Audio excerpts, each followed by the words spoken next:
السلام علیکم ناظرین و سامعین، آپ حضرات کی خدمت میں مولانا سرفراز خان صاحب کی ایک تحریر پیش کرتا ہوں۔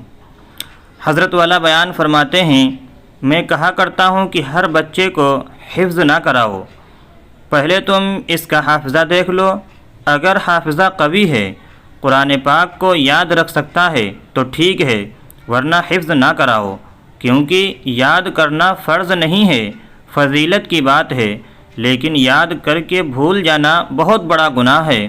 اور میں اساتذہ کو بھی سبق دیتا ہوں کہ تم بچے کا اندازہ کر لو، لڑکا ہو یا لڑکی، وہ اس طرح کہ اس کو ایک پارہ یاد کراؤ اور دیکھو کہ کتنی دیر میں یاد کیا ہے، منزل کیسی ہے۔